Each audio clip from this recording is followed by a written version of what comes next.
দম যে নিল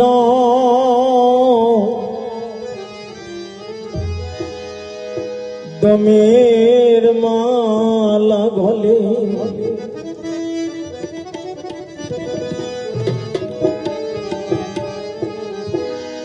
সাধকের বাণী যারা সেই স্তরের মানুষ তারা কেবল বুঝতে পারেন তদ অনুযায়ী নিজের জীবনটাকে যদি গঠন করা যায়, সেভাবে চলা যায়, তার জীবনটা পরিপূর্ণ পরিশুদ্ধ ধন্য হয়ে যায়। যদিও আমি সেভাবে চলতে পারি না। আমি মনে করি যারা আছেন সকলে সাধু বৈষ্ণব মহৎ সুধীজন। আমি অপরাধী, আপনাদের সুদৃষ্টি আশীর্বাদ চাই যেন সত্যিকার একজন মানুষ হতে পারি, সত্যিকারে যেন একজন মানুষ হতে পারে।